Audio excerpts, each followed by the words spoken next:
coffee. So I'm going to stand down here if I can. Actually, keep the lights down if we can. That'll be good. I enjoy the mood lighting. It's ambient. Yeah, you can drop down because I'm playing videos the whole time. So, yeah. All right. So yeah, reality virtual. Oh. Yeah, that's. No.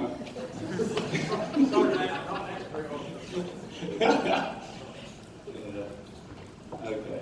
I think that's fine. Let's say it's pause, and then we pause and play.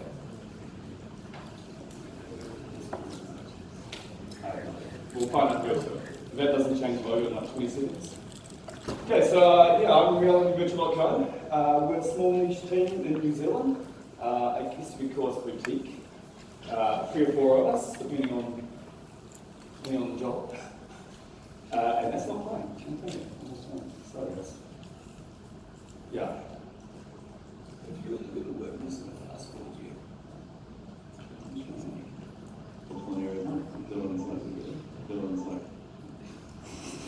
I am sucking today. I am so sorry. Oh my gosh. Okay, so what's photogrammetry? I came walking into this thinking that this was purely architectural, and since then I've realized that a lot of you guys actually probably would know this. So I'm kind of yeah. So, photogrammetry, the art of taking multiple photographs and having computers work it out, basically. What's interesting is it's been about 100 or so years. It's been around since photography. It's old. They use it for architecture. They use it to work out bridge lengths and size and how to build the Golden Gate and other kind of things. And it's really been around for a while, and it's only since in the last few years that computers have really picked up the pace in regards to what we can do with it. Prior to about 4, 5, 6 years ago, there were some pretty amazing projects from MIT, but they didn't, the early days. Oh, and the Matrix. Oh, by the way, I think that guy, like the guy who did the Matrix for me a few days ago in LA, so that was pretty cool. And we were just doing shoots about 4 or 5 years ago. That's all we could do. And we're doing it on photo scanner. It took like a day to do a shoot. And I remember thinking, this is going to speed up. And I predicted in maybe a few years we'd be doing, well, toons, I guess. So, yeah, it's because of the works that Reality Capture have done. Disclaimer, big sponsors of ours. I love those guys, they're amazing. Hopefully I can fly down soon and see them. Well, not too soon, because I'm pretty jet lagged. But yeah, before we knew it, we're doing what we refer to as single pass photogrammetry, the ability to scan whole entire environments in quick succession. And we've moved away from hundreds of millions of points very quickly to billions of points. This was probably the first environment that really put us on the map. That's a bad pun. Yeah, it consists of 2.2 billion points. I remember I was sitting in my bedroom and, literally I was just doing this all my bedroom at the time. And then NVIDIA called up and they're like, Capturing Reality say you're doing some good stuff. Can you get us something for GDC in 2 weeks? And I'd just gone and scanned this. I'd actually broken my finger, slipped on some rocks, almost drowned, and almost broke my DAT, which was a brand new damn camera at the time. And I remember slipping on the rocks and being like, shit, I've got 45 minutes to get through this scene. And and before the tide comes in, the adrenaline was so high that I managed to get the 2,000 shots I needed to do. But what makes us different in regards to other parties in the realm of this scene is, well, one, the fact that we're getting such high point clouds. People can acquire point clouds, that's great, but to actually run that level of detail in real time with shimmer, with shine, is well, quite frankly, it was difficult. We insisted on dynamic lighting from the get-go. In this case, more hybrid lighting, because at that time, first, we didn't actually know how to work light. I'm not saying we did because that's the way we talk, so I should be quiet. But yeah, it's really important. The human brain needs to see a level of imperfection in a scene. as we refer to as the perfection of imperfection. And if you don't do that, you very quickly lose the aspect of VR. You lose a sense of immersion. And if you lose a sense of immersion, you lose a sense of retention. And it no longer becomes a memory. It becomes something kind of, what's the word I'm looking for? At arm's length. I'm just going to use that for now, I'm too freaking tired. Compartmentalized, there we go. And so, there are a number of challenges with the scene, and it's never really been particularly optimized. But we managed to get running relatively well on 1080. This was before we were using active LED systems and all the rest of it. Full-blown dynamic lighting, to get VR and transparency, the water alone is remarkable. The work that Epic Games have done in regards to their engine has just been exciting. So in this scene in particular, not this one that's in the video, but the newer one we've done, we've actually got plane reflections for the sky and the ocean, and distance field, it's just called distance field shadows, but also distance fields in themselves, a byproduct of the engine that has allowed us to, when you're in VR, get your controller and actually sweep it through the water, and the water ripples and bends based on your actions. The ocean itself, if there's rocks underneath it, the way that the normal maps behave, everybody can't see the rocks, variate, so you don't get that repeating texture effect. The new one, we've also, we've considerably upscaled it. This was 2 years ago, literally, or almost 2 years ago, maybe it'd be 1 year, 8 months or something. The pole itself, we had to climb that damn thing, 80 meters high, 80 feet high, even in America too long, 80 feet high on a scissor lift, so it wasn't actually part of the scene. We're able to put that in a later date because we're able to remove enough of the baked lighting and baked specula that we can actually make these objects look like they really do sit together. But as you can see, you gotta try it in VR, it's daunting. It's true world scale. My mate Wee Cookie actually carved this himself over a period of 10 years. And scissor lifts and high winds and getting stuck up there was something in itself. I've actually got some video of that, but I didn't get a chance to actually throw it together. So, I've lost track already. Some other interesting aspects in the scene, we did some volumetric video using a Kinect. We worked it out in about 2 weeks. It was a dirty hack. Not using depth kit particularly, but using more prior understandings I've had in regards to Premiere and chemical noise production. And so we're able to actually enhance the quality of a dirty Kinect depth map and actually get it up to a resolution of about 1920 by 1080 using super sampling methodologies and temporal noise reduction. And then we're able to stream that. What was the next question? What are the use cases for architecture? So this is how I'm literally placing myself. So if I abruptly end like that, I do apologize. So this is Homestead. This was literally a year and a half of trying to make things work. You can actually demo this in the other room, I believe. It's, once again, not optimized, it's an old demo. But this one was really, this allowed us so many breakthroughs in regards to the technology. We learned how to do, at the time, content-aware film methodologies into our pipeline. So where we scanned the environment, it actually had original paintings in there, and we're able to circle them and remove them. And we're able to do it over UDIMs, over multiple textures, and freely and artistically, which is where, once again, most parties are lacking. They get the point cloud, and they try to go for the billions, and they get stuck. Because they can't work out work processes to actually remove stuff they don't want. And the fact is, with photogrammetry, you're going to get data that you just don't want. You're going to get occlusion issues. You're going to get awkward normal maps for whatever reason. You're going to get objects you don't want there. And so from the get-go, we're like, we need to find a way to manage the data and manage it in such a way that we have one artistic license. That's the most important thing, because we shouldn't be slaves to our tools, you know. Once again, planar reflections. This does actually run pretty well on 1080. Threw in some videos in there. If you look at the lighting, for example, the lighting from the cinemas, the movies actually do affect the environment. It's still half-baked lighting. It's not completely lit. that you remove enough of the lighting that you can essentially bring in shimmer and shine again, which is the most important thing.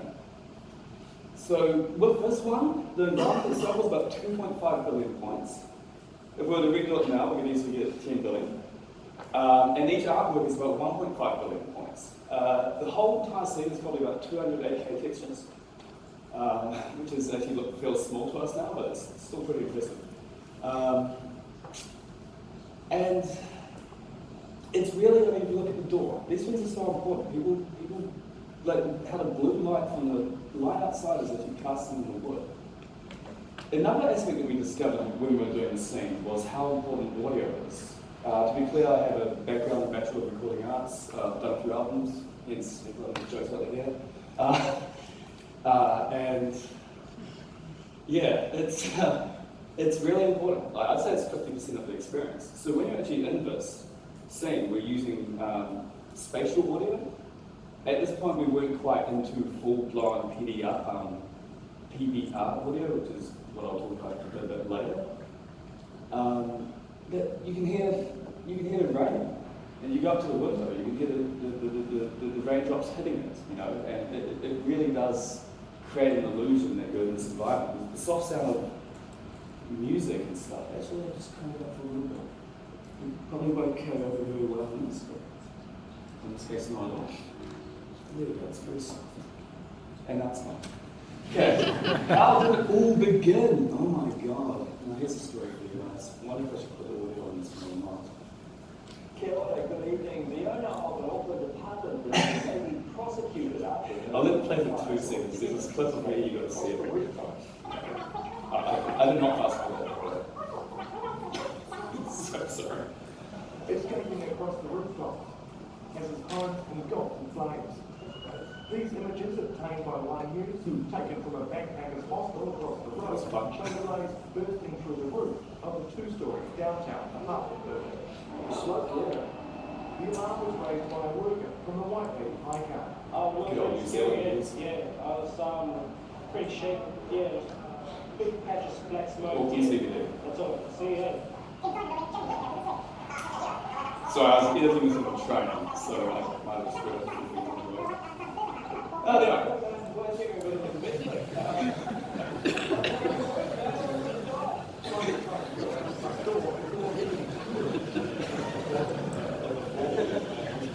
They beat me 6 times on a 6 level.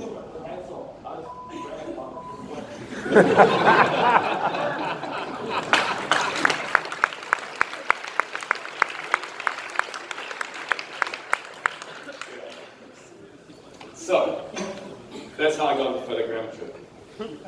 Long story short, it's a little bit sadder than what it was portrayed in the news. I mean, it was my 31st birthday.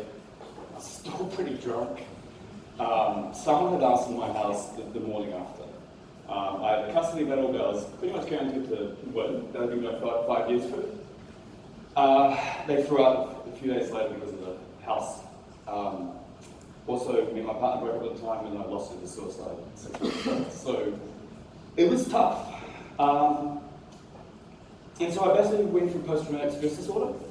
And I'd read over the years, prior in the 90s and early 2000s, that the Army had used VR and Molly to treat PTSD by putting people back in these spaces. And so I thought maybe I could get all the old family photographs that I'd had, because I lived at the house for 8.5 years with my daughter. And so I had a lot, and I thought maybe I could rebuild it using photographs. I knew nothing of photogrammetry. I was literally a drummer and singing in a band at the time. And it was a pivotal life pivot. It just, yeah, switched me. And yeah, got me to doing other ways. And this was probably the first scene that really kicked it off. It was a Reddit post, I put it on there, and a whole bunch of people accused me of just walking around with a handicap. I was like, really? Come on, guys. And yeah, it was the scene that really allowed us to learn how we do the baking. And that's the thing, like, even today, people are still hitting a maximum of 700 million points. You know, we're now getting, you know, approximately 40 billion. And we can go higher. It's actually indefinite, just how big is your hard drive? Because it's all streaming. But yeah, it was really like, everything was just kind of like a progression. It was like 2.5, pause, yeah, well here we go. How do we move the technology forward? We need automation. We really need automation. So my whole process of this with Reality Virtual, we've essentially gone off as a production house, and as we develop the technology, we move it forward. And then we find ways to make it independent of Reality Virtual, and find ways of making it automated in its own right. And so it's a bunch of modules. It's very similar to audio engineering. Like, doing sound engineering for years, I realized that, everything's just notes. And it's all just garbage in, garbage out. And if you get the right foot pedals plugged in the right way, you can get the right sound that you want. And so, carrying over the skills of that, did I just miss the question? Should I do it tonight? Sorry, guys. We should have done the notes video. Oh! I am so sorry about this. I'm going to go my time. Yeah, no. Okay.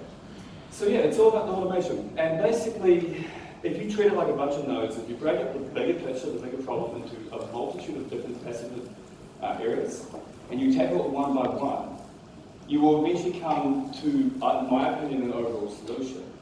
So we know there's a few that are really difficult right now.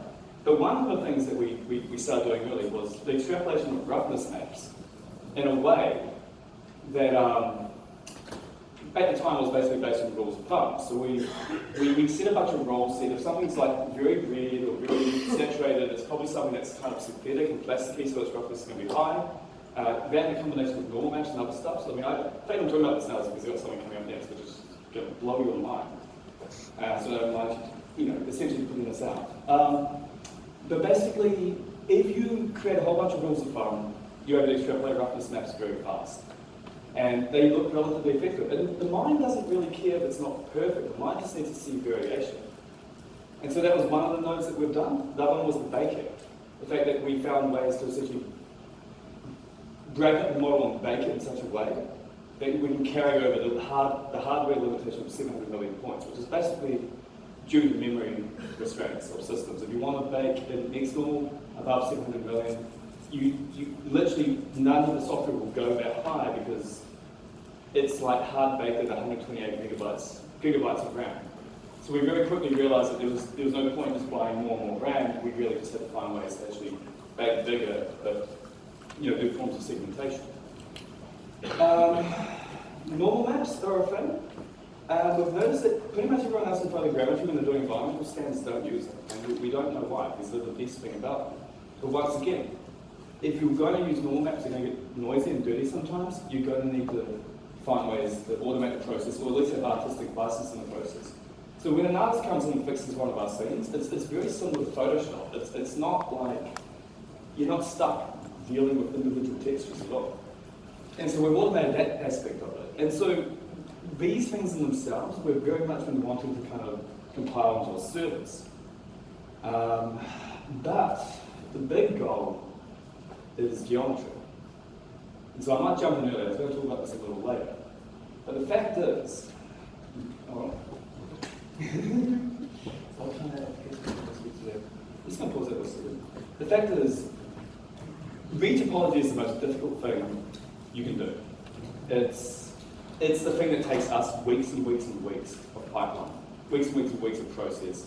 Everything else we manage to do in days now, like literally, maybe apart from processing for real-time capture. But Geo is the big one. And we think we have a solution for it. We literally think we can get point clouds and essentially introduce retopology based on prior learning. But I'll talk about that a little later when I show the next thing. So, in regards to architecture, I think this is a really good use case. So about 3 years ago,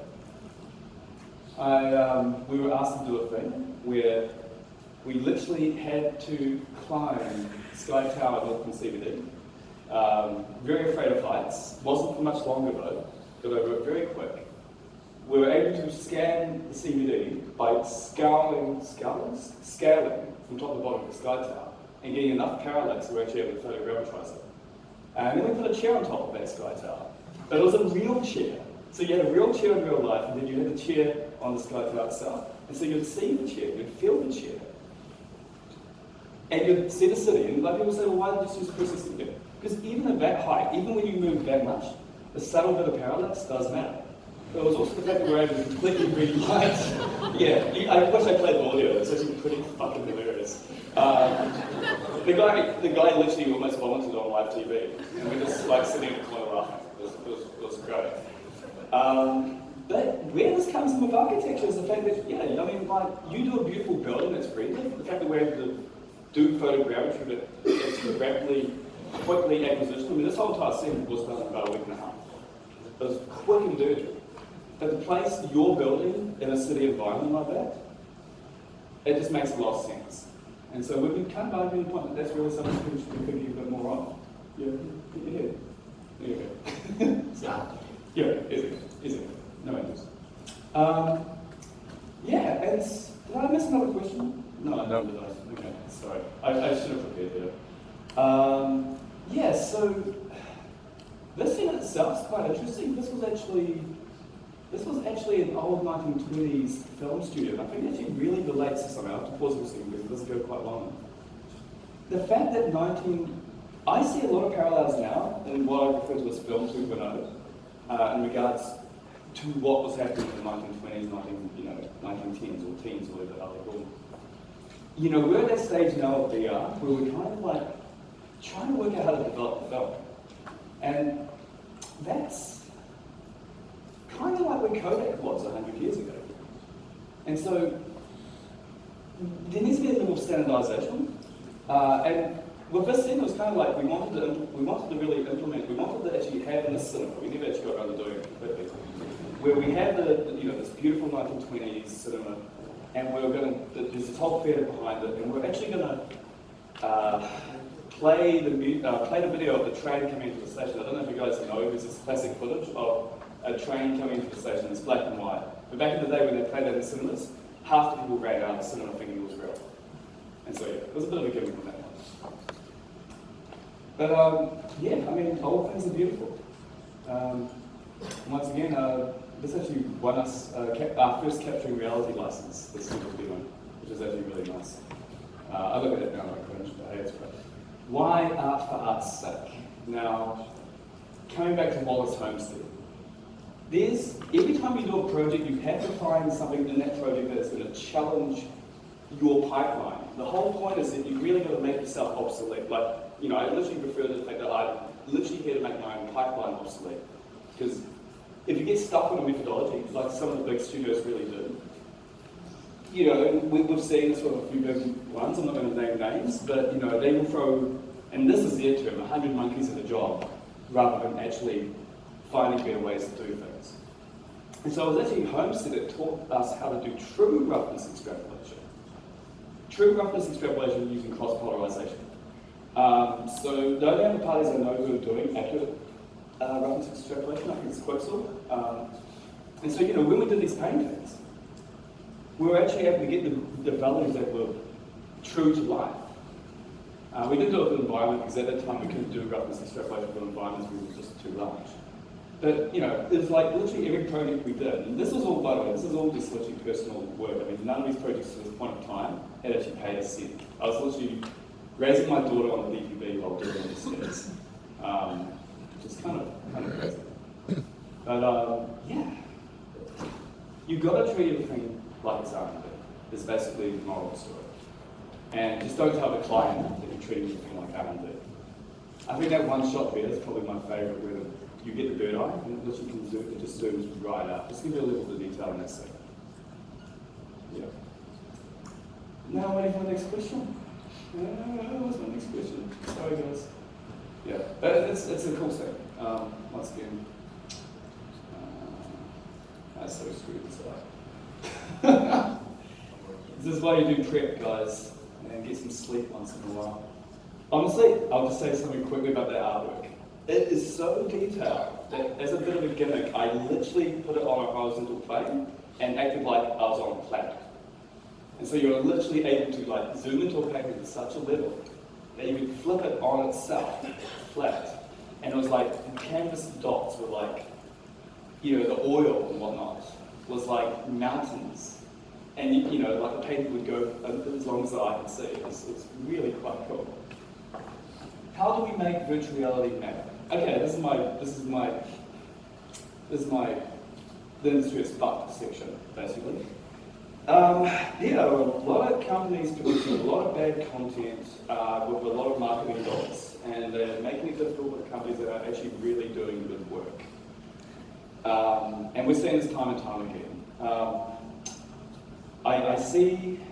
I've told myself not to name names, but it's upsetting when you see an industry like VR that could be doing a lot better than it really is, primarily due to the fact that there's these entities that are saying they can do the best, and they have all this money to spend, and they're established and they're old, and everyone goes to them.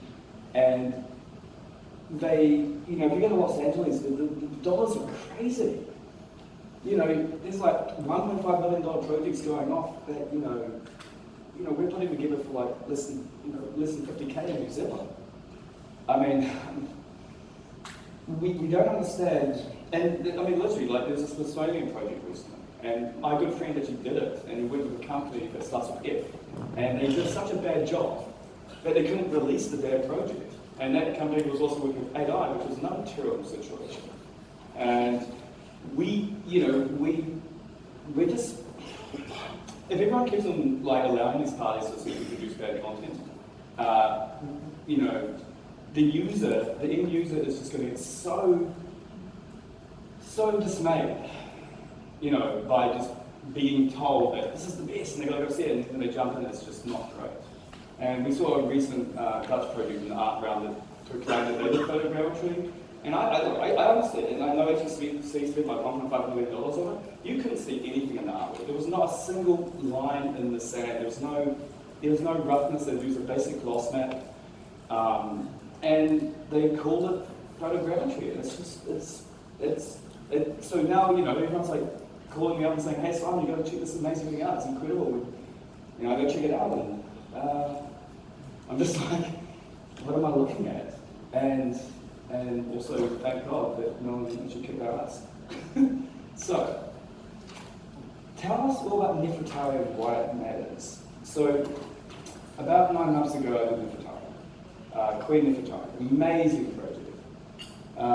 It was hilarious. I had just gone to America thanks to Epic Games giving us a grant, which was literally the saving grace of myself and I say the company, but of me at the time. And like literally, it allowed us to bring on some people, but most importantly, it allowed me to get out of New Zealand. At that point, I'd never left the country, apart from once in Melbourne 10 years earlier. I've flown 120 times since then, probably about half of that last week.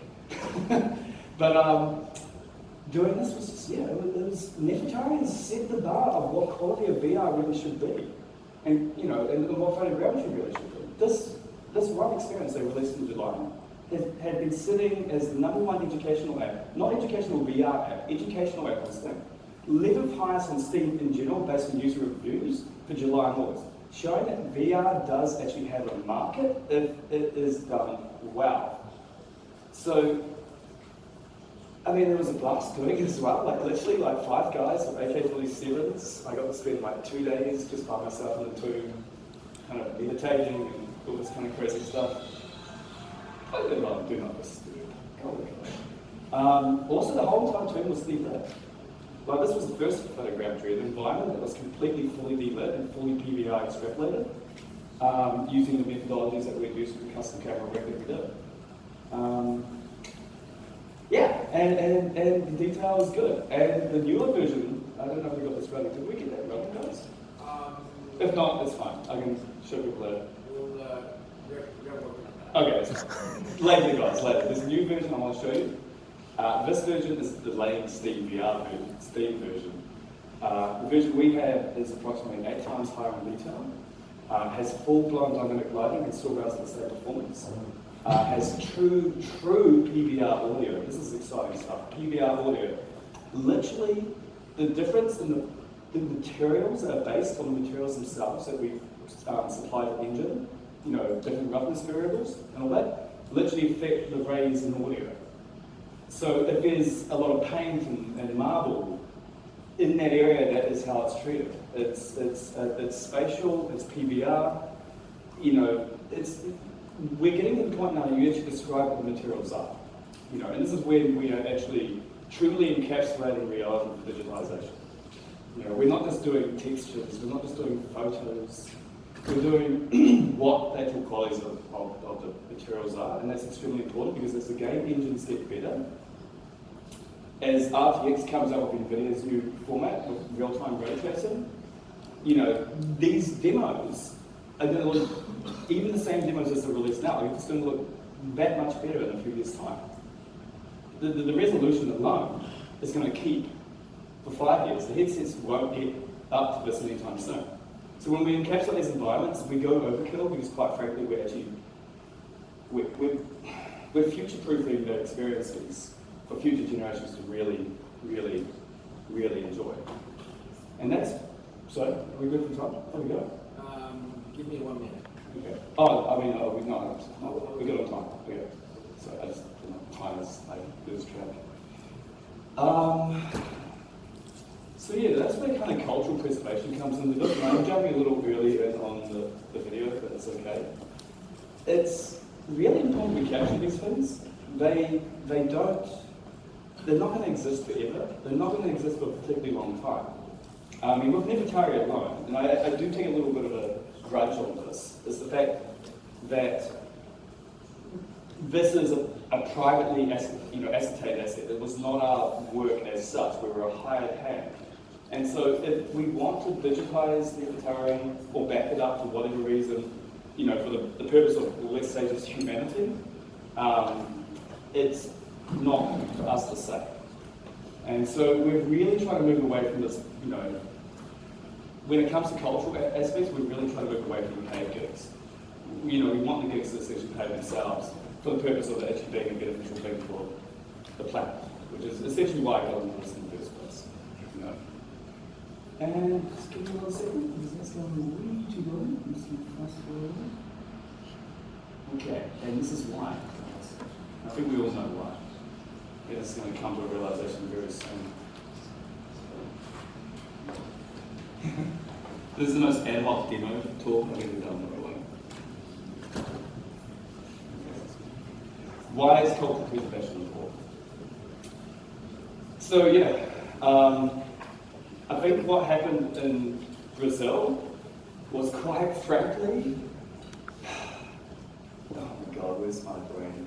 It was quite frankly the, gosh, what's that thing when America got bombed? Pearl Harbor. It was a Pearl Harbor moment, man. It was literally like, okay, we've got a war here, and it's a degradation of the assets that we actually have. You know, to lose 20 million objects like that, you got to realise like Te Papa in New Zealand sits on reclaimed land. So the next earthquake that happens in New Zealand, trust me, we've had a few. We will probably lose the Papa. It will either go up so high or it will sink into the ocean. And so, you know, I've been trying to make the case extensively to local governments in New Zealand all that we've got to actually preserve a lot of this stuff. And thank God now it's actually finally happening. We've been doing a number of projects locally that are quite cool. I can't say well, but I can say it's involving government and parliament buildings and certain assets and all the rest of that jazz.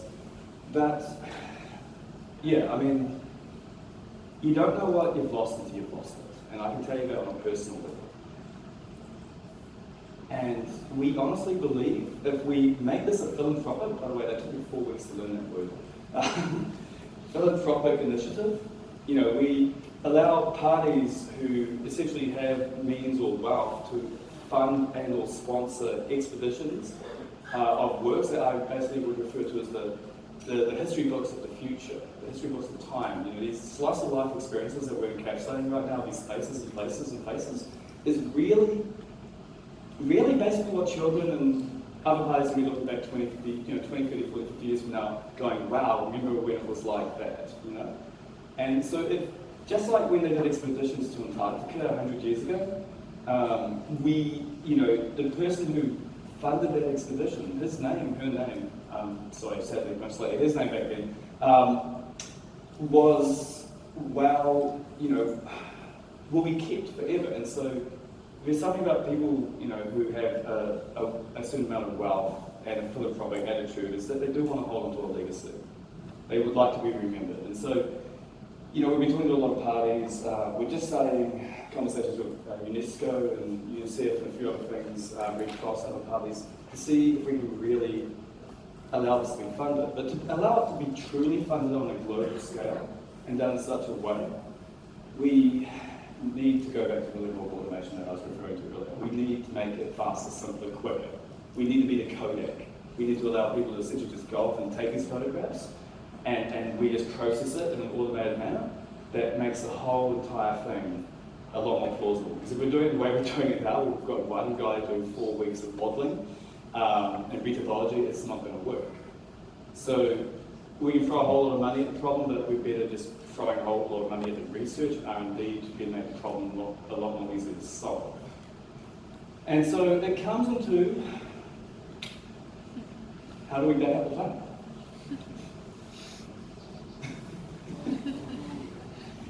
Okay, so no small ask. So we've started an initiative called actualreality.io, which is a philanthropic, basically, we are basically shopping around right now looking for blockchain methodologies to essentially allow an artist rights management program, an artist rights management program, which actually allows us to allow individuals to go out around the world, take photos, and have their names attached to those photos so they can get the royalties that they deserve when those photos are utilised either by a studio or a philanthropic entity or whatever. Let's say a game or a movie needs a scene of an environment. The people who actually go out and create those videos will get their royalties, because if someone who has 3 albums, man, and got a fuckload of radio play, I never got paid my royalties. So that's a personal thing. It's amazing how initiative is always from the mother of necessity, or whatever they say. Necessity is the mother of all inventions. And so if we essentially blockchain the process for a ledger, for essentially the metadata of the photographs themselves, saying what photographs can and cannot be used for, we actually store the data using more traditional mesh-like networks under AWS and other kind of techniques. But as long as we have the encryption on the chain, we can assure for generations the legitimacy of who owns the rights to that thing. And the interesting thing about that is that means that we stop altering history.